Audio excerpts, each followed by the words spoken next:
sobre los mitos, habla sobre la religión católica y lo que habla es precisamente de la necesidad que tenemos todos cuando estamos perdidos y no sabemos hacia dónde ir, de buscar apoyo en terceros fuera de nuestra comunidad.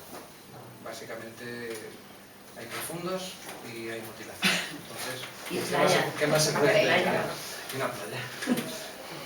Pero como antologista decir que el Camino de Santi es muy intimista. Sí. Es muy pausado, tampoco valoran ese efecto, una sorpresa, no vamos a desvelar, pero vamos, yo por lo menos cuando me imaginé otra cosa, dije, no, mira, ¿sabes? Es cortito, es breve, es más breve de los que he entrado, me parece, prueba de su calidad, aquí estamos viendo todos. Joder, que quedaba ya un espacio. No, así de hecho, cogimos relatos muy largos y bueno, si podía perseguir maquinar todo esto. Disparáis la baqueta. Todo esto en precio del papel. Pero sí. ¿Tuyo? ¿No te gusta? No. Es horrible. Mi relato en realidad lo escribí para el libro Andrómeda, para una convocatoria que hizo sobre la ciencia ficción, era sobre el lenguaje, mi relato iba sobre la incomprensión del lenguaje. Y retoma un poco las neuras de Lovecraft y esta idea decimonónica que tenía la gente en aquellos tiempos, de que iban y descubrían a los salvajes las cosas, ¿no? Ellos sabían, ellos están descubriendo la ciencia, la astronomía y lo demás, iban tan convencidos de que lo sabían todo que a veces se metían en unos pantanales que no sabían salir. Y bueno, pues funciona un poco en torno a esto. Hay una serie de incomprensiones lingüísticas, que es un tema que me toca particularmente. Llevo ya 10 años viviendo en Francia. ¿Y no te comprendo? No, muchas veces no, literalmente.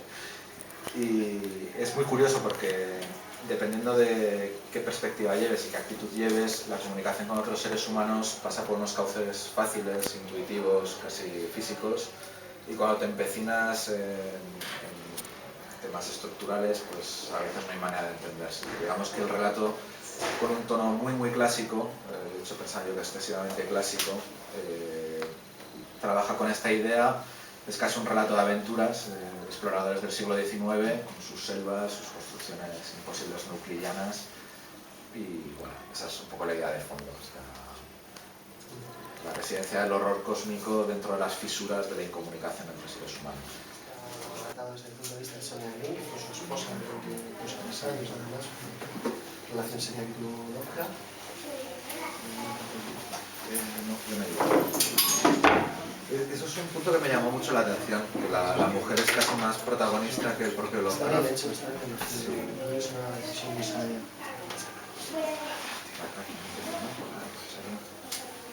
Luego seguimos con ese. Es que es unos títulos Echaratze o Aritze. Sí, a la mujer. Eso te lo inventaste, no la duda, o sea, tiraste lados de letras, ¿no? No, mis grandes conocimientos de lingüística después de mis viajes a la Indochina del siglo XIX me permitieron... Es totalmente inventado, sí. Busca trabajar con la sonoridad, sin más. Poner en aprietos a los antologistas. Eso que contamos con Ángel, el orgullo y la ceguera, ¿no? Y los supuestos descubridores y los supuestos civilizados frente al conocimiento de los indígenas. Muy clásico. Luego está el mío, de Atenia. ¿De qué va? Sin a mí me gusta siempre meter conceptos científicos en los relatos de Lovecraftianos, porque creo que manejamos muchas cosas que no acabamos de comprender y que si uno las piensa da mucho miedo. Entonces me gusta meter ese, igual que el que salió en el de horror cósmico, pues iba de astronomía y las estrellas y movimientos estelares y tal. Pues este va de evolución, ¿no? Y de cómo somos como especie cada vez más niños, eso significa Atenia, la solución de más cosas infantiles en el adulto, ¿no? Como somos cada vez más como niños grandes. Si os pensáis, la sociedad misma es que quiero esto, toma, quiero tal, quiero este capricho, ya no luchamos, ya no... Entonces, he querido exagerarlo y llevarlo a un sentido cósmico como especie que todavía se moviliza. Y también salen profundos. Yo tengo una pregunta puñetera para ti, Héctor. Bien, siguiente, por favor. dado la gran cantidad de autores que han elegido poner a escritores como protagonistas, porque eso es otro de los clásicos de los mitos de Cthulhu, ¿por qué tú has elegido a un divulgador científico? O sea, un escritor, digamos, no de ficción. Bueno, porque como divulgador científico, como personaje, me venía muy bien, precisamente para eso, necesitaba un personaje que supiera. ¿Por qué escritor? ¿No te valía un investigador?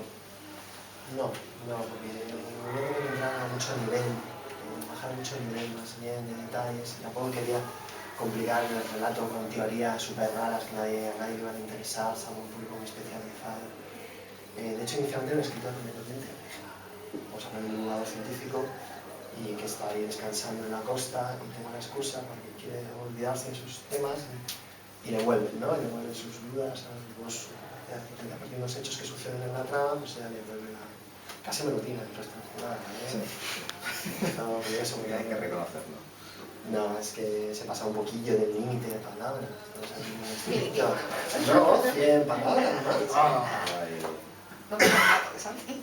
Empujando los límites de lo correcto. Luego hay otro tema que se ha repetido en otros relatos y que también se repite en el tuyo, es la utilización de los mitos de Cthulhu dentro de del folclore nacional, digamos.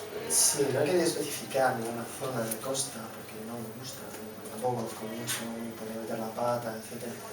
Pero sí, no creo que haga falta irse a Inglaterra, en sitios raros para hablar de profundo como estáis en Galicia, ¿no? Y yo creo que no me gusta englobar las historias en un punto en particular, en una época. Se puede deducir un poquillo por la tecnología o por lo que dicen los personajes, pero me gusta hacerlo difuso porque debería funcionar. Una buena historia funciona igual, si la ambientas en Europa, en Estados Unidos, hace un siglo o en el siglo que viene.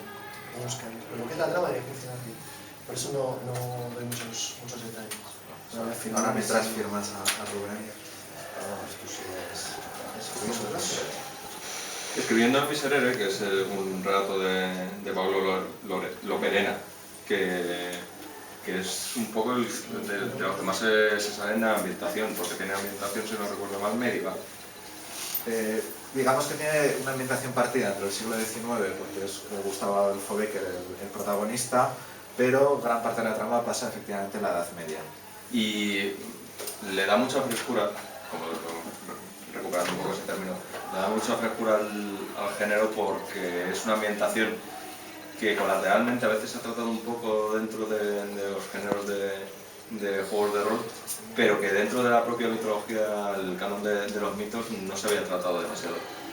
Y a pesar de eso, juntando toda la parte de la ambientación con un poco toda la ambientación de los mitos con un poco el contexto, que es el gran reto. Estamos tan acostumbrados a tener los relatos encorsetados en los años 30, que el hecho de tener un relato que además meritoriamente esté bien escrito y que se salga de esa ambientación tiene su propio valor. Siguiendo por ahí, tenemos en los oscuros recuerdos del tiempo de Jaime Miguel. Uy, si tenemos a los autores aquí, quizás se quieran poner de pie y hablar. Daros la vuelta al menos. Hay gente detrás. ¿Vosotros estáis en este también? Sí, claro. No, pues no puedo hablar, es que se pueden hacer cosas muy dignas, como habéis dicho. Entonces, nada, teníamos ahí a un detective nuestro, que es un detective madrileño, que trabaja aquí en Madrid. O sea, Inglaterra tiene ahí a su John Constantine, pues ¿por qué no íbamos a tener nosotros aquí nuestra figura particular? Y bueno, en realidad lo que hemos hecho, pues nos hemos salido un poquito del tema profundos y de más cosmogónico, meternos un poco por el tema de los premitos, ¿no? O sea, hemos hecho ahí un homenaje a lo que son. No sé si puedo decirlo o sería ya revelar mucho. Ya. Hasta ahí. Si no quieres revelarlo, quizás nos podrías contar, visto que el detective solo ya lleva una larga trayectoria de relatos en los que han ido apareciendo distintos tipos de mitologías de terror, desde esfinges diabólicas en Madrid y, bueno, pasando por un largo etcétera de vampiros que no entran dentro de la cosmogonía de los mitos de Cthulhu. ¿Cómo hacemos para encajar un personaje ya rodado dentro de una cosmogonía en la que no había transitado? porque una de las cosas, bueno, que pensamos es que la realidad siempre da más miedo que lo que nosotros podamos inventar. Entonces, un buen acercamiento a a lo que era el tema del horror cósmico era... A Chulo por el rol de Chulo en su día, leyendo un libro de que escribió otro compañero también. Se me ocurrió la idea, además de toda la historia de los soles esenciales, ¿no? Y es la semilla de la historia. Digamos que no llegó ninguno, es muy bueno, ¿no? Que no llegó ningún otro que se pareciera en nada a Charles Sternberg. No, nada, pero es un poco mezcla de Charles Sternberg y Herbert West, ¿no? También, sí, es verdad, sí, es verdad. Sí, es muy clásico, pero es de esos que decíamos, es clásico, pero que sabe reenfocarlo, porque sigue acojonando. Está muy bien. Es curioso, nos pasó ya en la convocatoria de PUE, ahí como... No, pues la verdad es que de todas las frases que aparecían en el relato dije, ¿cuál es la más rimbombante para el título? Esta, la caída del hombre, pues suena muy así. La verdad es que cuando hablé con Entro y me inscribí en el concurso, la verdad es que no tenía ni la más remota idea de lo que quería escribir. Y fui depurando un par de ideas y accidentalmente le di un tono de formato muy de diálogo, que tradicionalmente yo siempre he pensado que el diálogo se me daba muy mal. Cuando me he puesto a escribir mis cosas en casa, mis relatillos, a lo mejor la parte de desarrollo estaba mejor y de repente llegabas al diálogo y tenías un diálogo digno de película de segunda calidad. Y cuando me di cuenta, pues lo tenía más o menos escrito y había salido una parte de... Pues, el 95% del texto es diálogo. He intentado ser sugerente y animar al lector a que se vaya de viaje con dos personajes que son los únicos que salen en la obra y los únicos que tienen voz. Eso ya dictará el público si les gusta y ha pasado un rato entretenido, que es lo único que como autor pretendo. O sea, si la gente lo lee y dice qué buen rato o qué mal rato he pasado, eso nos da un poco... No puedes perder. No puedes perder. No, pero lo original es que es un relato futurista. Reality show, como... Sí, Sí. reality show futurista. Como más que diálogo, Carlos es entrevista. Es una entrevista. Es como una entrevista en formato, es curiosísimo. Está muy curioso, está muy bien. Porque el policía aquí poniendo una pistola a la mesa. Que tal igualmente también. Es muy bueno. O sea, la que me sonrojen. Y por no sonrojarme más, ya podéis ir a casa. Hemos querido cerrar con Ya dibujar tentáculos de Dani Guzmán, que ya es apocalíptico total. Pero además empieza muy personal y acaba siendo la vez más grande, ¿no? Se les va yendo de las manos al protagonista. Es un pobre chaval que sufre un bullying bestial y no va a notar más. Y me gusta porque no es el típico relato de venganza, sino que paga a todo Dios, justo por pecadores también. Y hemos querido cerrar con esto porque ya se va al carajo todo eso. Sí, es el único donde hay por no decir nada.